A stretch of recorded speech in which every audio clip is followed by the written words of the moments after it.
Good morning. So yes, next Sunday is the Houston Marathon, and if you're like us, you can walk to church. We just live over there, so easy now.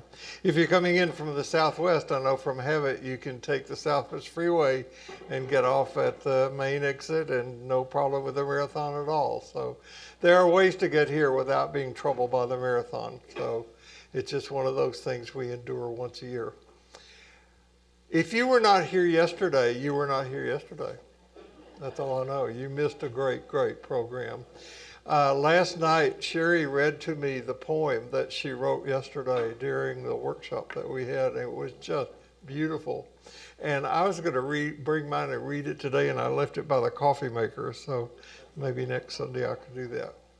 Pam Poole, Frida Hale, anybody else who is here, who served on the committee that made this weekend happen, would you stand up so that we can acknowledge you? Whoever you are, volunteer in whatever position. Thank you. And two people that I did not recognize that were here all day yesterday, and they're back there now setting up additional chairs, is Lauren Cross and Joshua Rodke. Those are the two people who make sure that you who are on the live stream can see this, and they run our technical work with the help of Tim Leatherwood and John Watson, and I want to acknowledge Lauren and Joshua. Especially Lauren, feeling that I needed a microphone at the end of the day yesterday. So we begin traditionally in this class in silence, so do what you need to do to be here. Just put your feet on the floor, close your eyes if that's helpful, just to be present. Take a deep breath. And if you were here yesterday, you know that Jan Phillips talked about, among many other things, how that God is not out there. It's not useful maybe sometimes even to use that word. But that sacred mystery is right here, and that sacred mystery is the reality in which we live, and it is the reality which seeks to find expression through how we live. So when I offer this Celtic prayer that I've adapted to, it's not to ask some external being to be here. It is to rather ask that our awareness be opened, that we be aware. So next Sunday, when we return to more normal things and I resume teaching, which will be the first time since the 18th of December, the theme is going to be the transformational path of awareness. And just being aware is harder than we think. But anyway, may grace be in our heads and in our thinking. Grace be in our eyes and in our seeing. Grace be in our ears and in our hearing. Grace be in our mouths and in our speaking. Grace be in our hearts and in our understanding. And grace be in our ends and at our departing.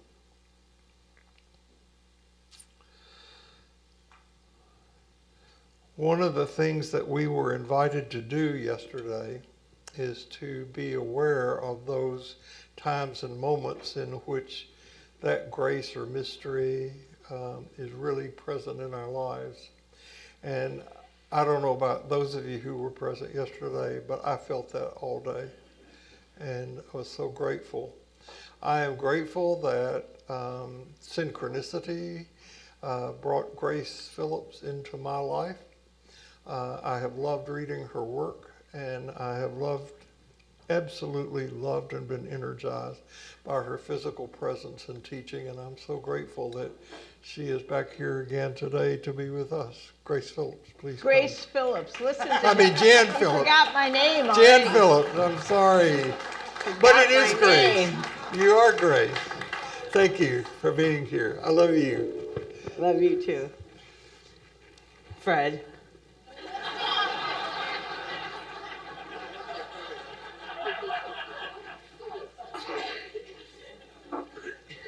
I was going to make you work today, but I changed my mind at the last minute because, well, first let me say this.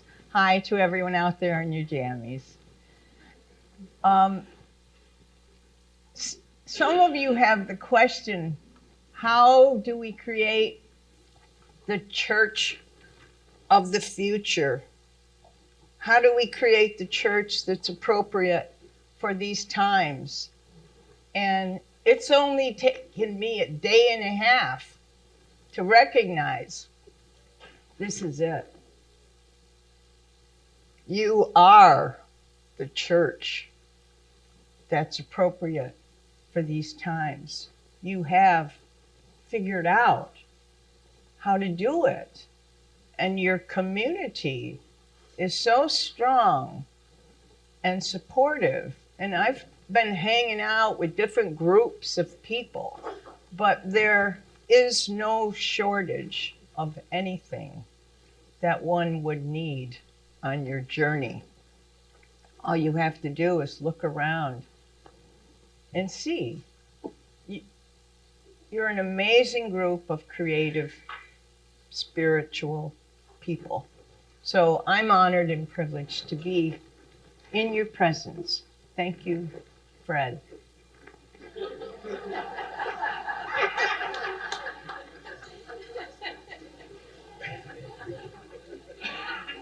Kabir once said, he's a mystic poet, if you haven't experienced it, it's not true. And it's kind of a tricky phrase, but I think he was pointing to that. We learn what we need to learn on this earthly trip from the events of our lives.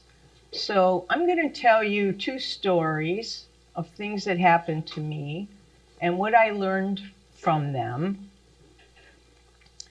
And the first is a story about happened about 15 years ago when my partner in life, Annie O'Flaherty, was progressing from a regular drinker to an alcoholic.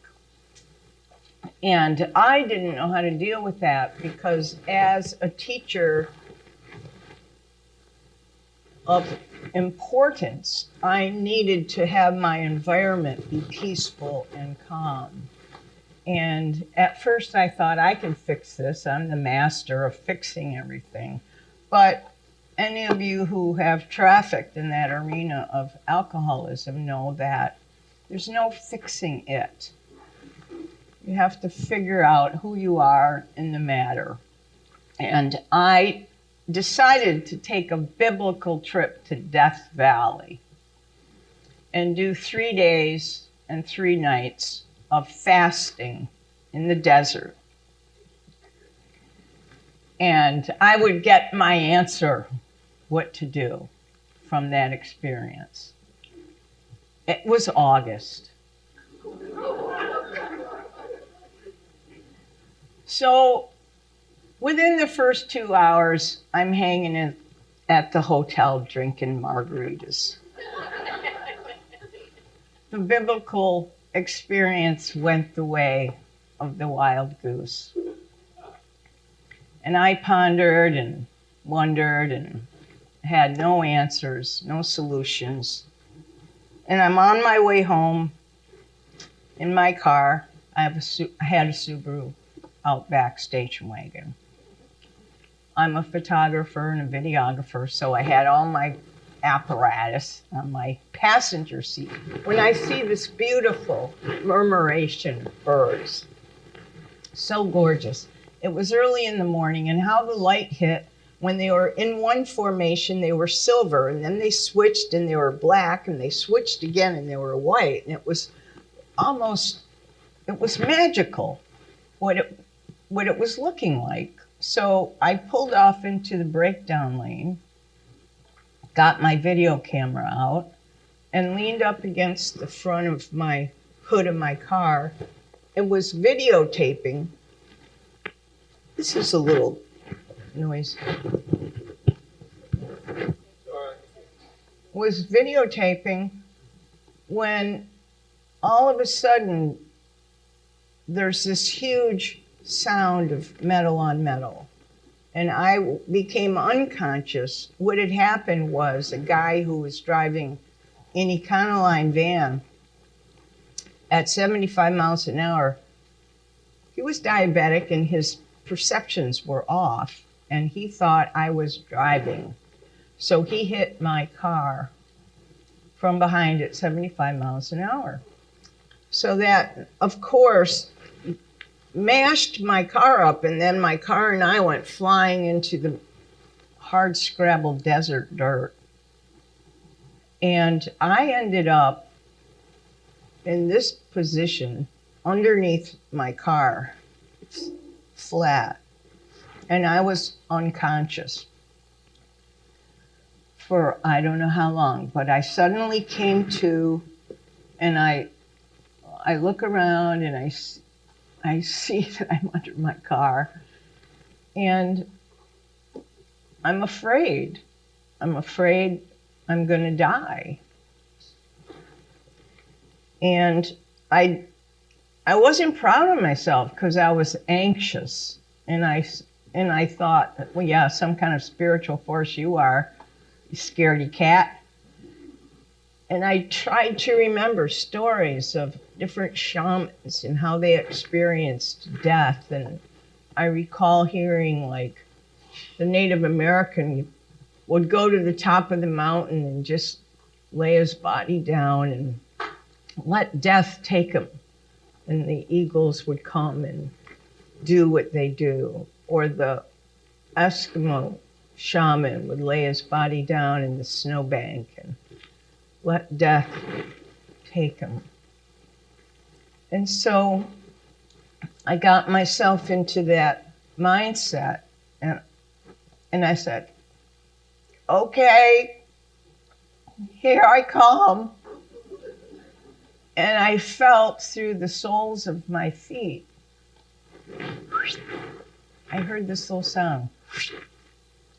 And I felt that I exited through my feet. They were bare feet. My shoes had been blown off.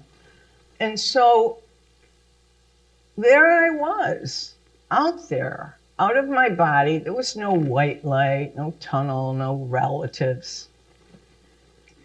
Big black void, silent, calm, very peaceful.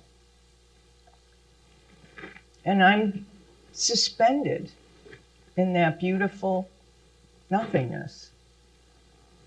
And next thing I hear these voices. Oh my God, is somebody there? Is anybody there? Are you alive? And it's like, whoosh, right back in. And I'm under the car. I'm here. I'm alive. And I hear their little feet. They're trying to find out, where am I? I'm under the car. So they come to the car. I see their little skinny legs. They say, wait there.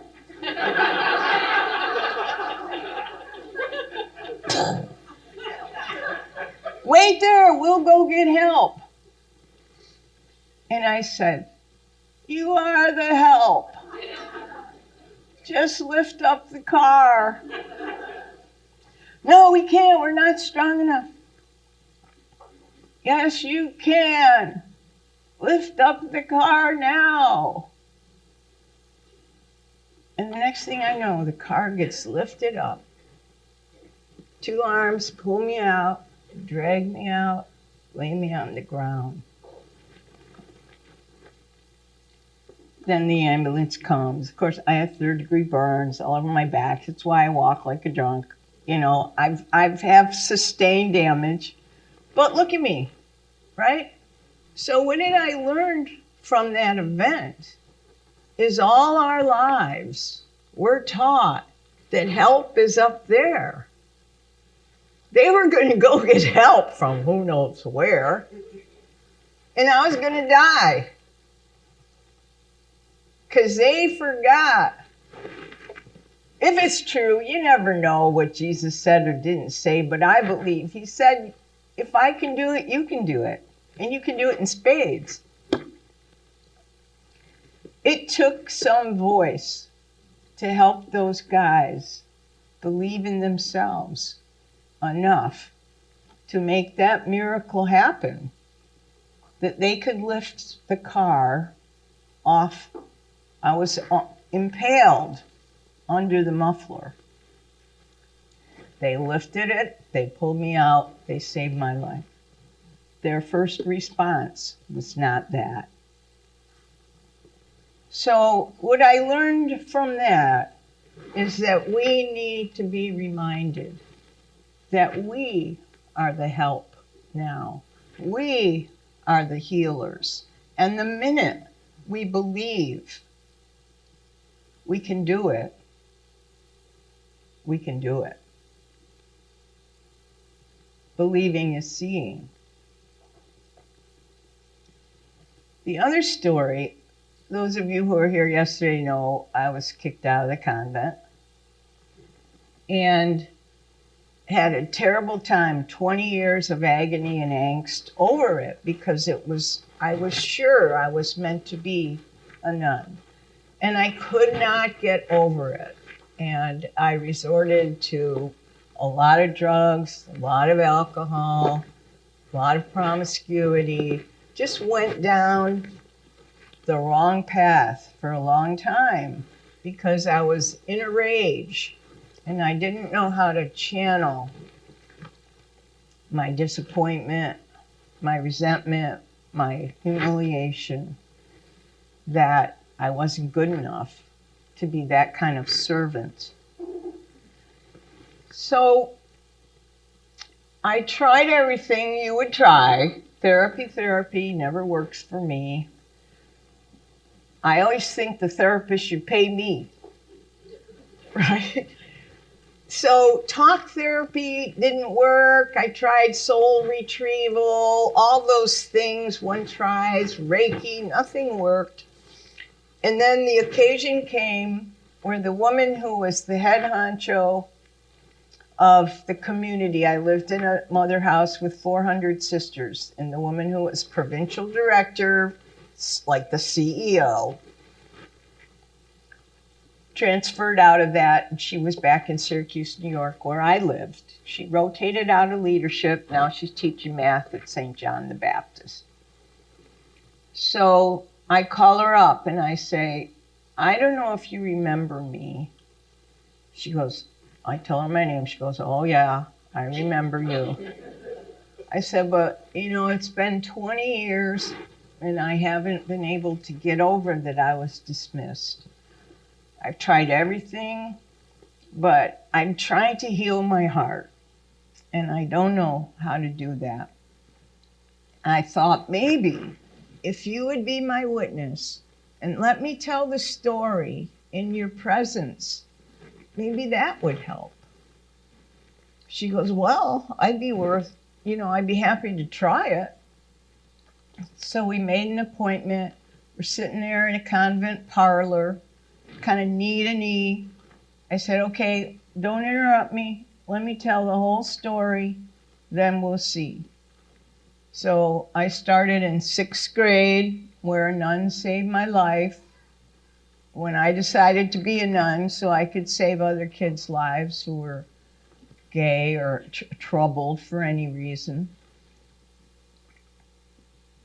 Tell her the whole story from 6th grade to the day we were there. Cried through the whole thing. She didn't interrupt me. And at the end, when I was done, she called me sister. Sister, would you forgive me for the terrible injustice that was done to you on my watch? And I was a bit flabbergasted because I hadn't anticipated any response like that. I was taken aback. And I'm like, of course. I didn't think that was going to be part of the equation. I go, of course I forgive you for that terrible injustice that was done to me on your watch. And she says, will you forgive the entire community of the Sisters of St. Joseph of Carondelet for this terrible injustice that was done to you by us? I said, yes, yes. I forgive the entire community of the Sisters of St. Joseph of Carondelet for the terrible injustice that was done to me. And all of a sudden, what happened in that moment was like in The Sound of Music when the light comes through and the music plays, and it was an opening of immense magic and mystery, that what happened in my brain changed so much that I said to her, oh my God, there's nothing to forgive. I'm grateful that you all gave me the privilege of 2 years of a monastic life so I could get my footing. And then you let me go because we all knew it wasn't right. I'm no kind of nun.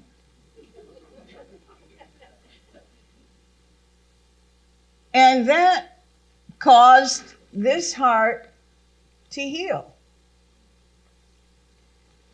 And so I don't know what part of that made it exactly come together, but that whole entire act, the storytelling, the witness, the compassionate response, my surprise, Grace encouraging me to be aware of those were the best 2 years of my life. And that's all I needed to know what I know now. And on the drive home, the second part of that awareness popped open. And what I understood and could see was every single step I took to create getting kicked out of the convent. Stealing wine from the priest's place, smoking cigarettes, kissing novices, disobedient, talking during grand silence. I caused it to happen. It didn't happen for me, to me. It happened through me and for me. And what I learned from that is that the events of my life, no matter how turbulent, happen for a purpose. They happen with my assistance, and they happen so that I will know stuff. So the teaching, the learning, whatever I got from that experience with that sister is that there's nothing to forgive. And that's a really heady thought. It's a very big statement. There's nothing to forgive. Because there's a whole bunch of people in the room that are sitting on, I can't forgive that. So I can't say it generally. I'd never say it to a Holocaust survivor, a kid with leukemia, right? But in my life, there is nothing to forgive. I can see that every event has been for my benefit. And I've been beaten up on the streets. I've been raped. I've had a gun put to my head in a restaurant, part of a theft, right? So there's been a lot of upset. But I am fully cleansed of any instinct to blame. Because look at me now. It took all that to get me here. And I'm not thinking there's much of a difference between me and you. It looks like there is, but there isn't. So what's the point? Stuff happens. We process it. And then we know something from it. It's like going into the dark mine and coming out with a jewel. And so at any point when you're ready and have processed your life stories, you can take your turn here. Fred will have you right up here. I love you, Bill.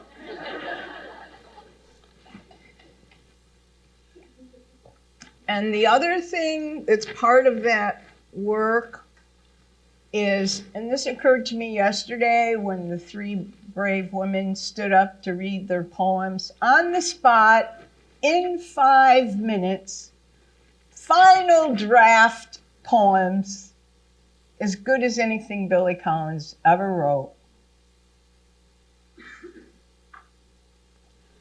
That wants to be made into something. Because stuff happens to us for our own benefit, we process it, we get the jewel, we say, I know something, but then what? How do we share it? And I thought, even while they were reading it, I'm thinking, all right, print that up in a really nice font, go to Office Depot or Staples, buy a piece of beautiful parchment paper, print that poem on it, sign it, date it, and that's your Christmas present to people in your life who you love. Like, keep it going. What's the point of me knowing anything if I'm just sitting on it? What's the point of you having experienced all those traumas and tragedies, all that turbulence that you have experienced and ongoingly are still?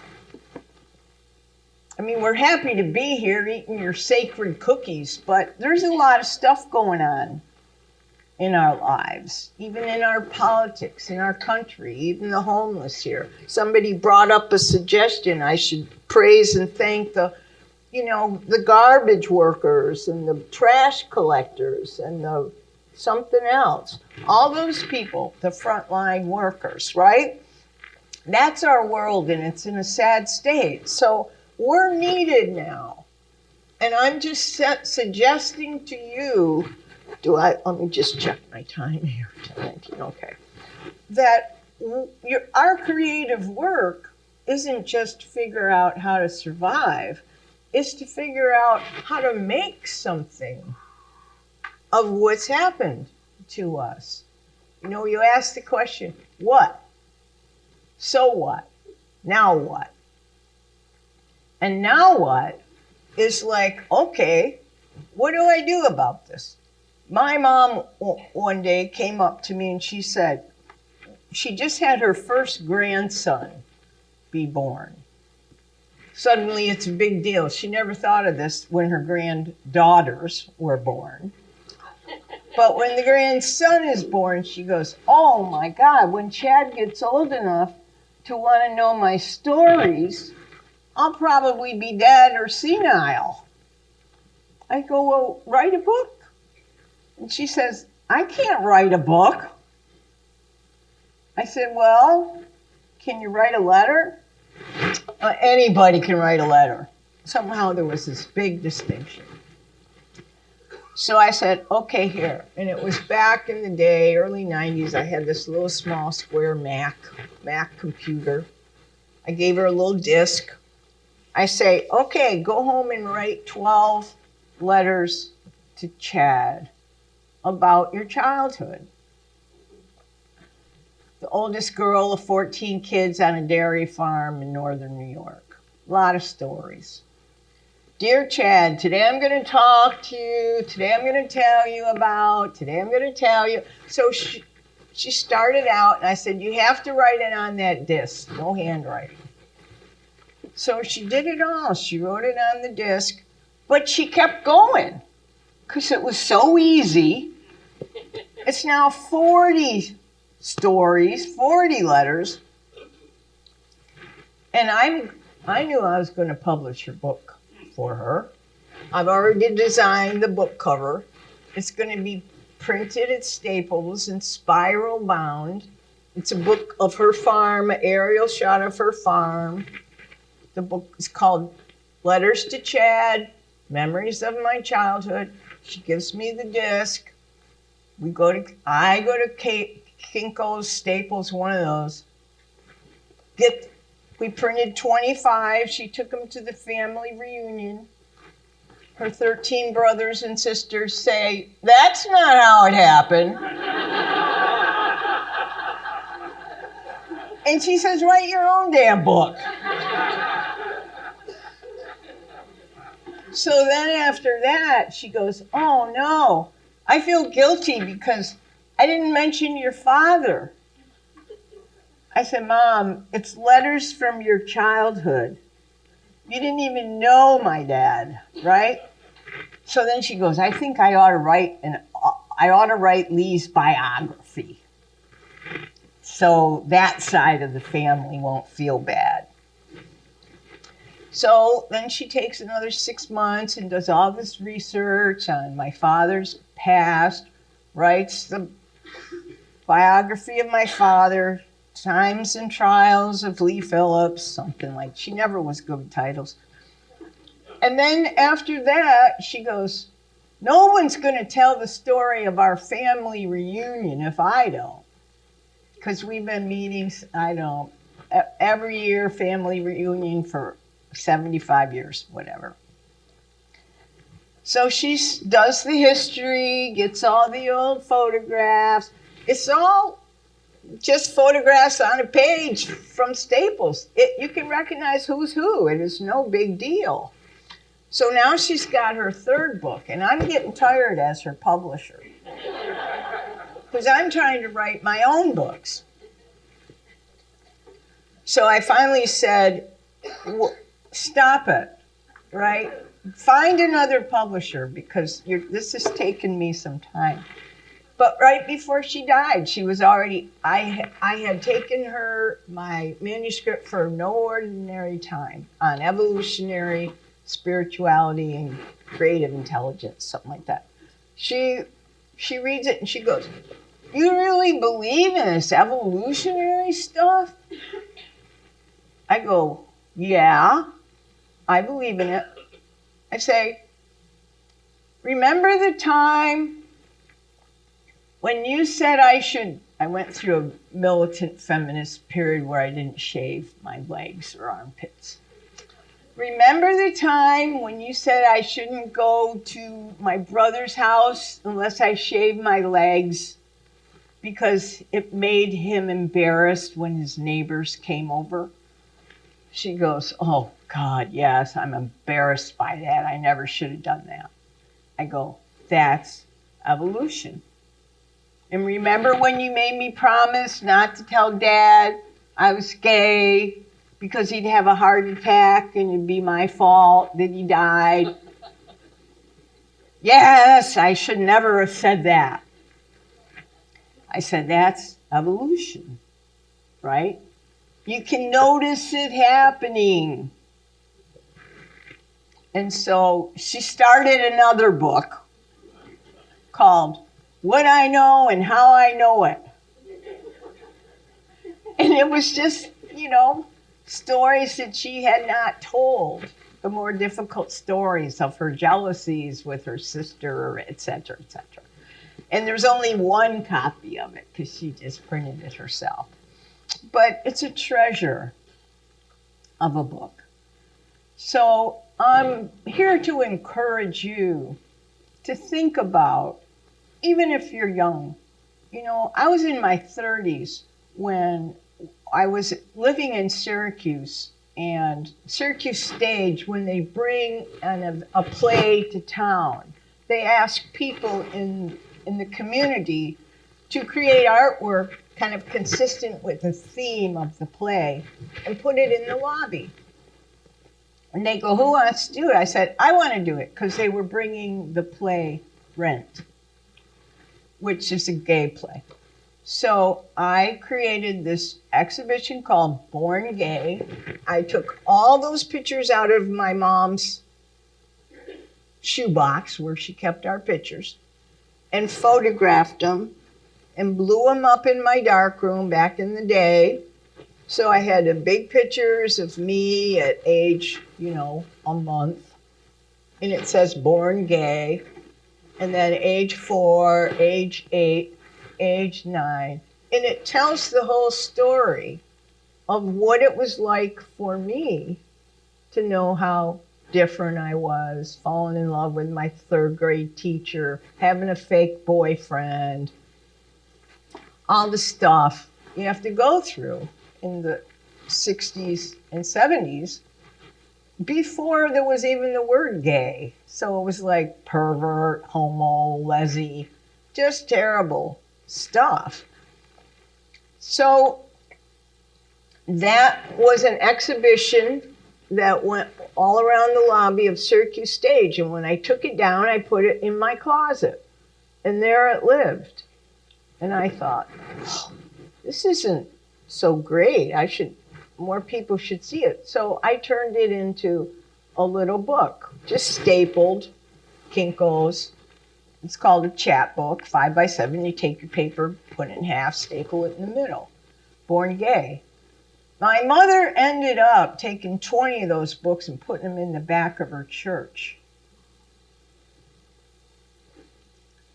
So it doesn't take a lot. You can just do a photo memoir. It could be small, but when you finally compile and harvest the events of your life, and you have to wait until you get to the point where you're able to say thank you for each one. It's not very helpful or kind to put out a story that's unprocessed where you still have bitter feelings. But if you get to the point of grace, and this is why Bill's always haranguing you about the spiritual practice, it's because those moments of silence are the moments of evolution.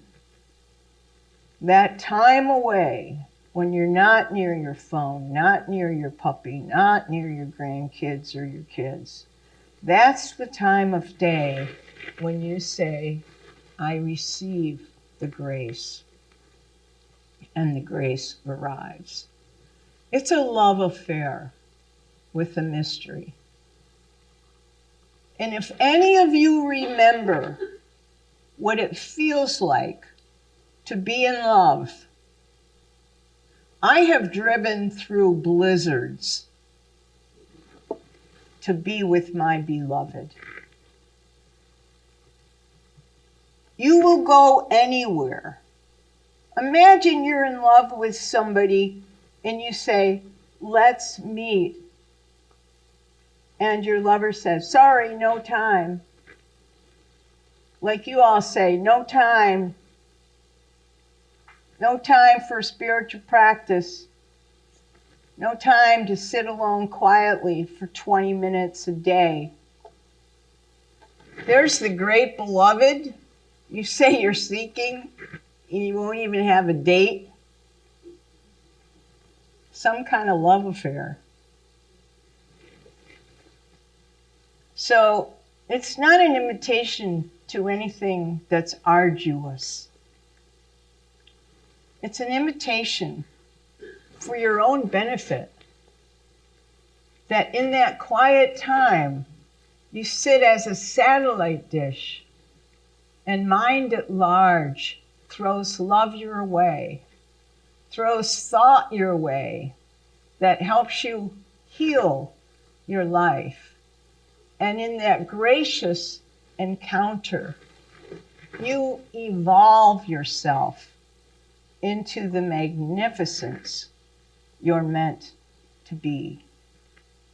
That's why we sit quietly for 20 minutes a day. And I had a woman in my workshop, and she was all OCD. I can't do it. I can't do it. I never could sit still for 20 minutes. I say, so what? Sit still for 10. I get a text from her the other day. I'm up to 3 minutes. It's okay. You don't, when you go to the gym and start lifting weights, you don't start with 500 pounds. You get those 5-pound things, right? Start with 2 minutes. Who cares? It's nobody's business.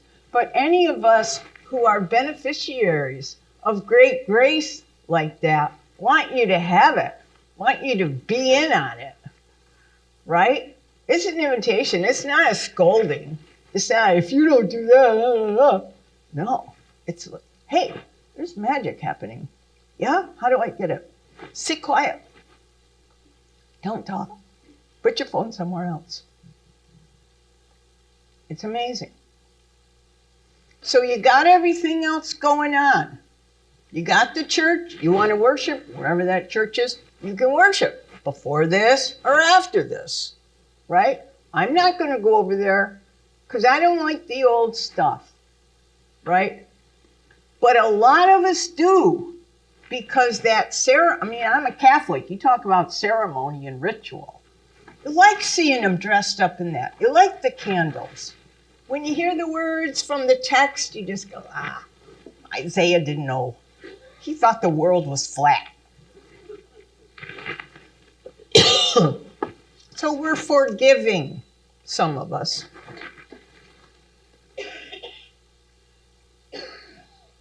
But what you've created here tells me you have all the creative genius that's necessary to make a spiritual community of consequence in the middle of Houston, Texas. So why are you holding out and not doing the subterranean work? That's where the magic is. So that's it. My 2 stories, 2 things I know. Where the hell? There's nothing to forgive. And you can figure out easily enough how to make your legacy live beyond you. It's easy. And if you don't know how to do it, Bill will have me back. All right?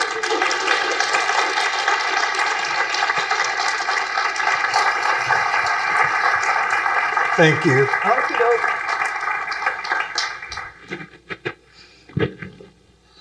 Well, as Fred, I want to say, Jan, thank you very much for this weekend. Thank you all for your support of and for this.